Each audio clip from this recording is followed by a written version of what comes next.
अध्याय में पुरुषोत्तम योग का वर्णन है।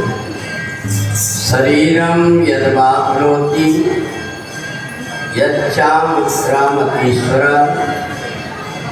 ग्रहेत वेदानि संयामि वायुर्गंधा निवास्य। भगवान ने ये छोटी वाली गीता तो बांट देना चाहिए जिसके भगवान ने पुरुषोत्तम योग का वर्णन किया है। समझदार व्यक्ति ये मनुष्य शरीर का एक भी दिन एक भी समय को बेकार नहीं जाने देना चाहेगा।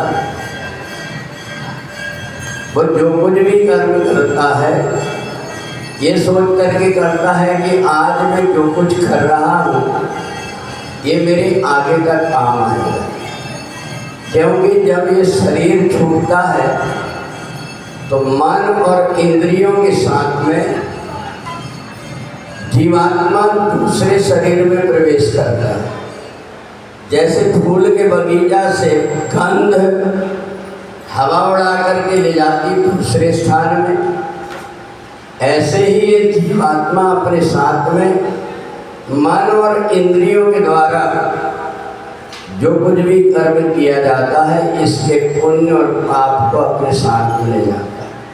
और इसलिए ये जो संसार में अपने को देखने को मिल रहा है, कोई चले नहीं बिन मोटर के, कोई नंगे पैरों भाग रहा, कोई लुटा रहा धन माल मुक्त, कोई भीख किसी से मांग रहा।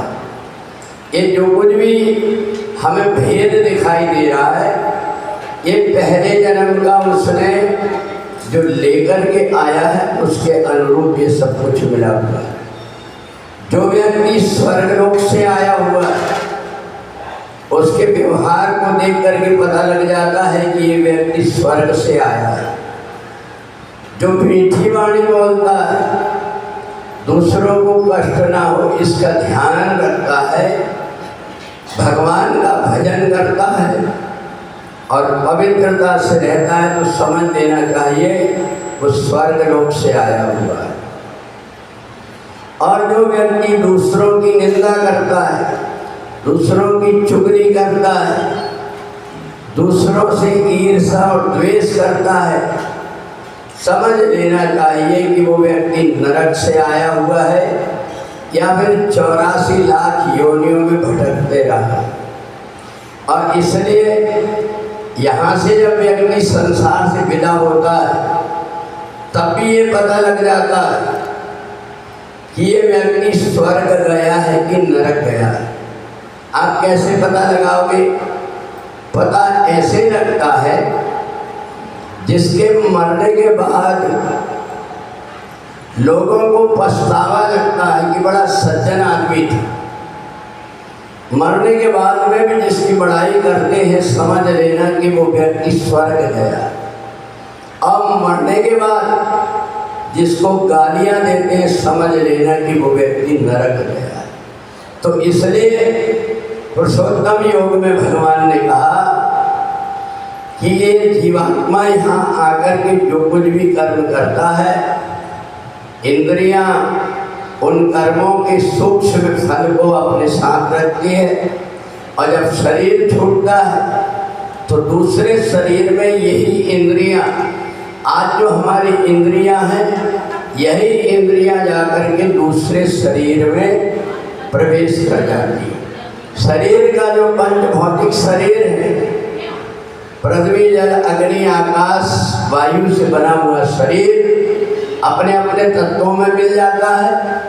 और जो अंदर का सूक्ष्म शरीर है, इस सूक्ष्म शरीर में प्रवेश करके योगी दूर दूर तक अपनी काया निर्माण करके घूमते रहता है, अलग अलग रूप धारण कर लेता, एक ही समय में अनेक जगह पर पहुंच जाना, दूसरों की बात को जान लेना, दूसरों को देख करके उसके मन के भाव को समझ लेना, एकाग्र सूक्ष्म इंद्रियों के द्वारा योगी करता है।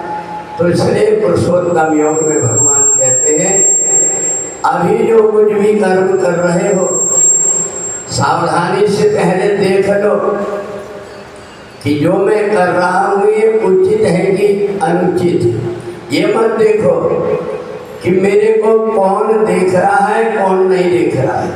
संसार के लोगों से बच कर के बुरे कर्म तो कोई भी कर लेता है, परंतु परमात्मा की निगाह से वो बच नहीं पाता।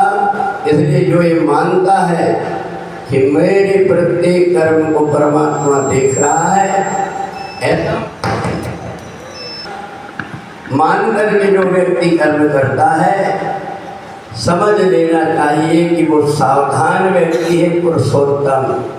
किसको पड़ा हुआ है? सुबह से उठ करके जल्दी से स्नान करना, तीर्थों में जाकर के अपनी बैटरी चार्ज करके आ जाना। घर में परिवार में तो हर व्यक्ति जब रहता है तो वो घर पहुंचते ही उसकी भाव बदल जाते हैं। बच्चों से कहता एक गिलास पानी लेकर के आओ, और अयोध्या की नगरी में पता नहीं कैसे कैसे डोल रहा है, कहाँ पानी पीने को मिला कहाँ खाने को मिला। अपने आप सन्यासी जैसे बन करके घूम रहा है, पंखा मिला तो ठीक, नहीं मिला तो वैसे ही सोया हुआ है।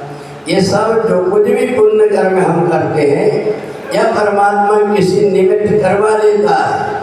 वैसे तो तपस्या हर कोई व्यक्ति नहीं करता, पर उत्तर भारत का एक ऐसा क्षेत्र है जहाँ अपने आप तप हो रहा है, अपने आप शरीर से पसीना बह रहा है।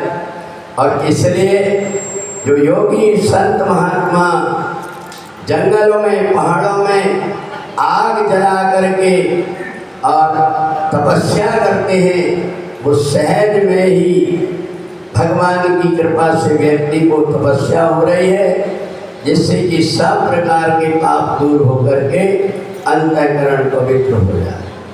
बोले वृंदावन बिहारी लाल की जय।